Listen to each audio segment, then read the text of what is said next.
Hi అండి అందరికీ. నేను మీ సీత. ఎలా ఉన్నారండి అందరూ? బాగున్నారు కదా! నేనైతే చాలా బాగున్నానండి. మీరు కూడా బాగుండాలని మనస్ఫూర్తిగా కోరుకుంటున్నాను. ఫస్ట్ టైం నా వీడియో చూస్తుంటే ప్లీజ్ సబ్స్క్రైబ్. ఈరోజు రెసిపీ వచ్చేసి పన్నీరు జీడిపప్పు కర్రీ అండి. చాలా టేస్టీగా సింపుల్గా చేసుకోవచ్చండి ఈ పన్నీరు జీడిపప్పు కర్రీ అయితేనే.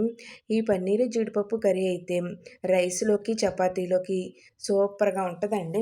చాలా టేస్టీగా ఉంటుందండి. చపాతీలోకి అయితే సూపర్ కాంబినేషన్ అండి ఈ పన్నీర్ కర్రీ అయితేనే. ఈ పన్నీర్ కర్రీని చాలా సింపుల్గా చేసుకోవచ్చండి. దీన్నైతే ఏ విధంగా తయారు చేసుకుందామో మీకైతే చూపిస్తానండి. చాలా టేస్టీగా ఉంటుందండి. ఈ విధంగా చేయండి. నేనైతే ఇలా పన్నీరు ఒక ప్యాకెట్ అయితే తెచ్చుకున్నానండి. అది ఇలా ముక్కల కింద కట్ చేసుకుని పక్కన పెట్టుకున్నాను ఒక బౌల్లో వేసుకుని. అలాగే కొద్దిగా జీడిపప్పు అండి.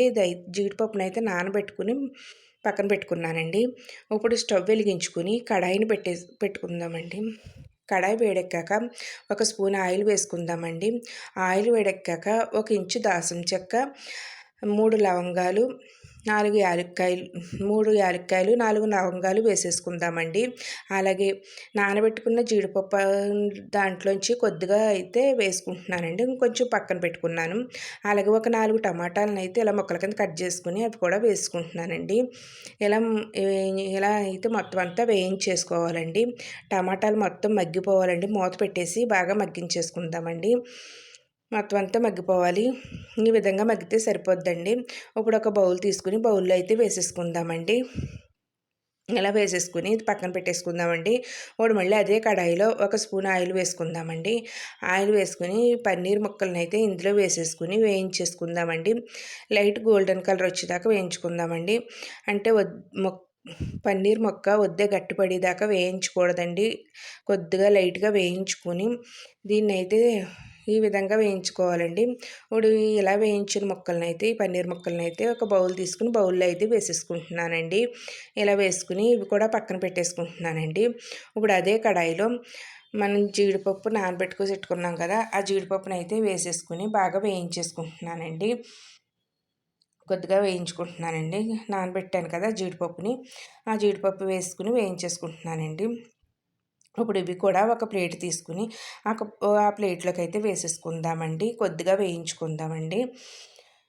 మనకి గోల్డెన్ కలర్ ఏమీ రావక్కర్లేదండి. నార్మల్గా వేయించుకుంటే సరిపోద్దండి. ఇలా వేయించుకున్న వాటిని అయితే పక్కన పెట్టేసుకుందాం.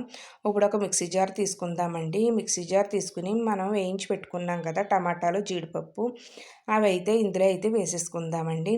ఇలా వేసేసుకుని మూత పెట్టేసుకుని మెత్తని పేస్ట్ లాగా అయితే ఆడేసుకుందామండి.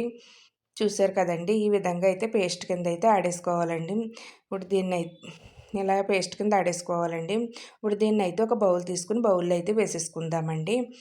ఇలా వేసేసుకోవాలండి. ఇప్పుడు దీన్ని కూడా పక్కన పెట్టేసుకుందామండి. పక్కన పెట్టేసుకుని ఇప్పుడు అదే కడాయిలో సన్నగా తరిగిన ఉల్లిపాయ ముక్కలు, అలాగే పచ్చిమిర్చి, రుచికి తగ్గ సాల్ట్, చిటికెడు పసుపు వేసేసుకుని ఉల్లిపాయ ములన్నీ లైట్ గోల్డెన్ కలర్ వచ్చేదాకా వేయించేసుకోవాలండి. ఇలా ఉల్లిపాయ ఎంత వేగితే కర్రీ అంత బాగుంటుందండి. బాగా వేయించుకోవాలండి. అలాగే ఇందులోనే ఒక స్పూన్ అల్లం వెల్లుల్లి పేస్ట్ అండి. ఆ పేస్ట్ని కూడా పచ్చివాసన పోయేదాకా వేయించేసుకోవాలి. ఈ విధంగా అయితే వేయించుకోవాలండి. చూసారు కదండి, మొత్తం అంతా కూడా మనకి బాగా వేగాలండి. ఇలా వేగిన దాంట్లో అయితే మనం ఆడబెట్టుకున్నాం కదా టమాటా జీడిపప్పు పేస్ట్ని అయితే ఇందులో వేసేసుకోవాలండి. ఇలా వేసేసుకుని మొత్తం అంతా కూడా కలిపేసుకోవాలండి. మొత్తం అంతా కూడా అది కూడా మగ్గి ఆయిల్ అంతా పైకి వచ్చేదాకా మగ్గించుకోవాలండి. అయితే మగ్గించుకోవాలి. అలా మయంగా కలుపుకుంటూ ఉండండి, లేదంటే కింద అడుగంటేస్తుంది. అలాగే ఇందులో ఒక స్పూన్ కారం, ఒక అర టీ స్పూన్ ధనియాల పొడి, అర టీ స్పూన్ గరం మసాలా వేసుకున్నానండి. వేసుకుని ఇదంతా కూడా కలిసేదాకా కలిపేసుకుందామండి. మొత్తం అంతా కలిసిపోవాలి. ఈ విధంగా అయితే కలిపేసుకుందామండి. చూసారు కదండి, మొత్తం అంతా కలిపేసుకుని ఆయిల్ అంతా పైకి వచ్చేదాకా ఉడికించుకోవాలండి. ఇప్పుడు ఇందులోనే మనం వేయించి పెట్టుకున్న పన్నీర్ ముక్కలు అయితే వేసుకుందామండి. ఇలా వేసేసుకుని ఇవి కూడా ఇందులోనే బాగా మసాలా అంతా ముక్కలకు పట్టేదాకా కలిపేసుకుందామండి. ఈ విధంగా కలిపేసుకోవాలండి. ఇందులో అయితే కొద్దిగా వాటర్ వేసుకుంటే సరిపోద్దండి. ఆల్రెడీ మనం టమాటాలు ఇవన్నీ వేయించేసుకున్నాం కదా! వేయించుకోవటం వల్ల కొద్దిగా వాటర్ వేసుకుంటే సరిపోద్దండి. ఇలా ఆయిల్ వేసేసుకొని మూత పెట్టేసి బాగా ఉడికించుకోవాలండి. మయంగా ఒక్కొక్కసారి చూసుకుంటా ఉండండి. ఆయిల్ అంతా పైకొచ్చేదాకా ఈ విధంగా అయితే కర్రీనైతే ఉడికించుకోవాలండి. ఇందులో అయితే ఆయిల్ అంతా పైకొచ్చేసింది కదండీ! ఇప్పుడు వేయించిన జీడిపప్పును కూడా వేసేసుకుందామండి. అలాగే కొద్దిగా కస్తూరి మెంతండి. ఈ కస్తూరి మెంతిని కూడా వేసేసుకుందామండి. కొద్దిగా కొత్తిమీరనైతే సన్నగా తరిగానండి. సన్నగా తరిగి ఆ కొత్తిమీరని కూడా వేసేసుకుంటున్నాను లాస్ట్‌గా. అంతేనే చూసారు కదండీ! మొత్తం అంతా కూడా చిక్కబడింది కదండీ! కర్రీ అయితేని. కర్రీ అంతా ఆయిల్ అంతా పైకి రావాలండి. ఆయిల్ అంతా పైకొస్తేనే మనకి కర్రీ రెడీ అయినట్టు. ఎక్కడ కూడా వాటర్ లేకుండా మనం వేసిన ఆయిల్ అలా పైకి తేలుతున్నట్టుంటే కర్రీ అయితే సూపర్‌గా ఉంటదండి. ఇప్పుడు ఒక బౌల్ తీసుకొని బౌల్‌లో అయితే వేసేసుకుందామండి. చూసారు కదండీ! పన్నీరు, జీడిపప్పు కర్రీ అయితేని చాలా టేస్టీగా ఉంటదండి. చాలా సింపుల్‌గా కూడా చేసుకోవచ్చు దీన్ని. రైస్‌లోకి, చపాతీలోకి సూపర్ కాంబినేషన్ అండి. ఈ పన్నీరు, జీడిపప్పు కర్రీ అయితేని. అలాగే నా వీడియో నచ్చితే మీ ఫ్రెండ్స్‌కి, రిలేటివ్స్‌కి షేర్ చేయండి.